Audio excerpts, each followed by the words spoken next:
Hello, welcome back to my channel 7 Speed Manipur Myam. Ngasi ano video maga loina na khoi gi Imphal car zone gi update video habi tare. Ado nangai khara kitang gap lai re maram di khoi gi khoi Manipur gi situation gi matung in hai tare net naga haidi ya da baga handak se kitang keno ta ure do ngasi gi video se myam interesting oini haidi ayamba fast owner zu oiba aduga no ba khoi gi gari sing myam na pamna ga do ba gai ge su loi oi de go ado yeng ase mathang myam da nang nong chara ge ado loan myam loan hang bi do khoi gi 2020 gi mathak kai hai tare go gari lai bising do ado loan apply to ga ya ga ni go ado myam kai gari no loan lo ba ya ga do se ab dai tham nang ai hai jara ge ado yeng minar se ado gari sing se mong tata be mer thuna sangan biro aduna ai hapsari ba contact number je sat launa tawsalaga booking to bai khudong sabun pijari go hausel se video se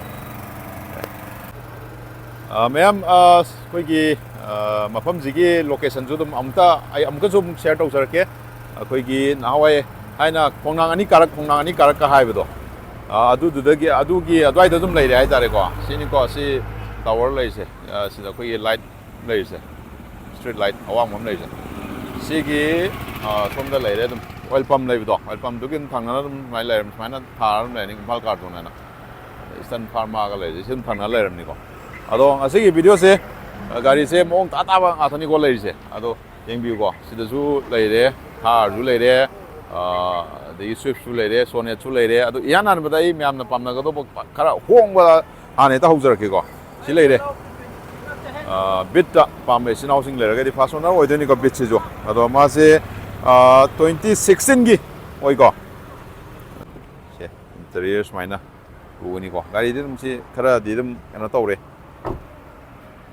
Mulai tare. Se ayengo magi keno se display ko infotainment ge se ko happy ko smaina me ai daga. Sini smaina o pangani all four window ko ora kani ko. Adum gari se adum hana adum lakpi mina adum khudong chaba adum phangani hai tare. Ado sigi magi price adum sigi magi price se 70,000 front smaina o phangani ko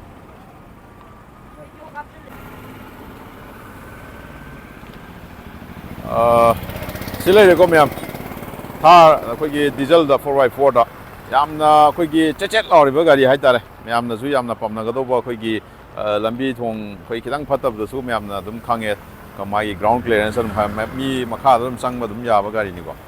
ado ma se khoi gi price 10,50,000 smai lakh ni ko ado knaugma loan da pambir su loan de apply to wi ya ga ni sigi khudong chaba dum lai ko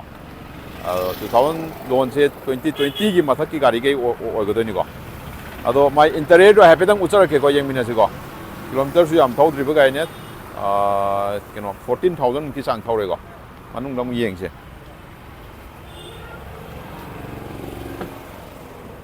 silai re manung se mai na ina nali gari se ko cherang bo phokri du maning yeri sumai lai ado maning gi chu apedang yang jarake maning gi location sumai o phangani ko se khoi gi mathang khoi gi nong su yam kana chu sale ado nong su bisina mathang sem ko do sidana tawrage khoi kreta hangbiram bisina using do kreta lai kreta se khoi gi kenoni auto da fast owner zu ebo ko ado fast owner dei lo gi khudong chab je pak phang da bani ko ado yar ga di use car lo matam da khoi fast owner dei lo bu gi kana bu se dum lai bani aduna yar ga di dum salo Laksinbiro 2016 gi odeni ko mai model ja aduga magi price demand na 5,40,000 smai lakh ni ko adum slightly negotiate to bu ya bu khudong chab loi lai ga ni ado yembio ai magi front gi look se smai ni ngan jar ke ko mai o phang ni projector smai lai ni projector light the turn indicators the outer interior su anjar ke interior mai or ni ko manung je kitang di mam me ko ni demota waru biro hai tare ko infotainment lo yaore armrest color seat leather seat oi or ni aduga magi air size yo chaung yaore eloi de ko tayari condition ji dum yem biro yari ni ko aduga mo mathang da khoi gi i20 hang birang mai snaw jing do lai re ko so ma lai ko si Imphal is number da ora ko do ni ko ada ma 2019 gini ko 2019 gini ado si anova lakpa kaino do idini ko i20 elite ki khoi mathang gi i10 gi matung da lakpa do sini magi looks alloy design smaina o pangni color blue ko ado asta option ne ko model ni ko ado auto folded IRBM ni yung manung gi smaina o pangni ko yam na mong tan lady si sudum yang biye ko ado sina maningi yung i20 asta ko di fogar yaore rear for ko finally sensor gulo yaore ado mathang da muk lai sina khoi gi i10 news yam sim di waro bi biya de ai du tare ai di mina han re tare la ko mina book to le rame pai le tre sim di yam tin mong tari ba ai ni ko em biro sina 20 anova haitare latest ado si di dum details si hire ge hapetang myam da ulaga to ge haitare ai di sa ane ba ane ulu kan da sitang hapetang yengo sini smile le ko ado si mathang da mu khoi gi Maruti Suzuki site ge haitare yamna pamna ba khoi gi family gi car haitare ko yamna pamna me tolboy design haitare my body structure je ko Wagoner ZXi ni 2021 gini ko adum loan apply tawba yabi khurung cha judum si oigadoi ni ko gari se dum spaces yam oibni ko manung dadi ado magi price se 4,25,000 smai lakh ni ko manung se FP jingan terke sini manung jio ti nan mani ko gari de manung gas an bagi dum manam nam dum tawri gari yam ling ni tare adigi maningi yang biro maningi lopsan smaine o pangani ko ko mane ko number ne spoiler yaor ga rear wiper ga yaori ko air condition dun yang biro set law le ye tat sini ko gi lawba yaba gari haraga di sisu dun lawba yaba gari oi sisu oi i20 oi ko se tang premium oi ba moi se aduga mo mathangda akoigi alto da mulai silere alto 800 2018 gini ko ado ma se price se sina 2,70,000 smai lakh ani 2018 gi angang ko te ai condition ding bio wa adagi manung ku ai hapet lo ko manung na smai ne o phangani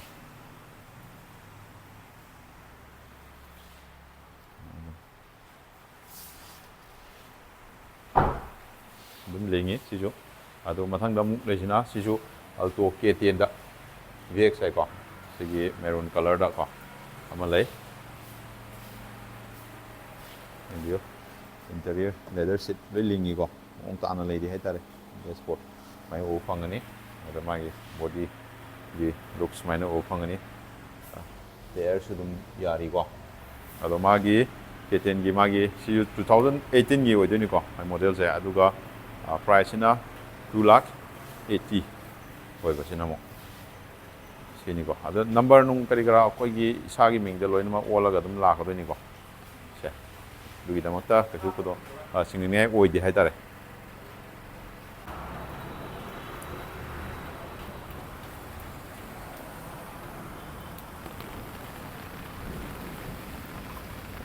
ngasidi nong su ta bane kena tawre gari se manung se interior se utraga su mapan di dum ulage haitare ai nong su re ko adon mai mapan dum ulage sina khoi gi Swift ko ZXi de ko 2015 gini alloy aja after market ha pe ko gari se yeng mu da dum yari haitare design jo projector headlamp ga oi dana ko yamna mong tari haitare gari se color su yamna unique oiba color ne ado tram sin housing interest le bira gedi contact number jong contact to sala book to sun mi khung ta pijari ko salon contact to sun biro ado magi price demand na 3,35,000 smai lakh ni ko ado price su negotiate to ya bi khung ta dum ti ko pai ge manipur number oi do ni ko si lai re mai ni o phang ni ko ꯑꯦꯂꯣꯏꯒꯁꯦ design ꯑꯗꯨꯒ ꯃꯊꯪꯗ ꯑꯃꯨꯛ ꯂꯥꯛꯀꯗꯣꯏꯁꯤꯅ ꯑꯩꯈꯣꯏꯒꯤ ꯀꯤꯌꯥꯒꯤ ꯁꯥꯏꯠꯇꯒꯤ Sonet ꯍꯥꯏꯗꯅꯀꯣ Sonet HTK plus ꯍꯥꯏ ꯀꯣ ꯑꯗꯣ ꯃꯥꯁꯦ 2022ꯒꯤ ꯃꯣꯗꯦꯜ ꯑꯣꯏꯗꯣꯏꯅꯤꯀꯣ ꯑꯁꯤꯅ 2015ꯒꯤ ꯁ꯭ꯋꯤꯐꯁꯤꯅ 2022ꯒꯤꯅꯤ ꯑꯗꯣ ꯁꯤꯅ ꯄ꯭ꯔꯥꯏꯁꯁꯤꯅ 7,60,000 ꯁꯨꯃꯥꯏꯅ ꯂꯥꯛꯀꯅꯤꯀꯣ ꯂꯨꯛꯁꯦ ꯁꯨꯃꯥꯏꯅ ꯎꯒꯅꯤ ꯐ꯭ꯔꯟꯠꯒꯥꯁꯦ टाइगर नोज ग्रिल का है सीनी माय डिजाइन अदो सीनी सुमाइना वो फंगनी मागी लुक से को अदुगा यारी कंडीशन दुम येंबी को माइना वे अदो से ऑटो फोल्डेबल नि अदो येंबिरो इंटीरियर से को लेदर सीट सुमाइना फैब्रिक त लाए को इंटीरियर सुमाइना उगनी को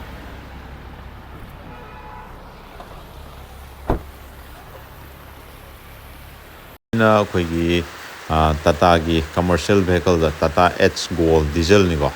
BS6 नि कनागुम चिनाउसिंग पामी बियारोगदि अदुम कॉन्टैक्ट ऑप्शन बिरक यागनिको अदसि 2022 गी मॉडल ओइदनिको अदसि याम कानानि हाइना खंजैको अदुगा सिगिदि स्वाइ सुम लोसिनजरगे मैम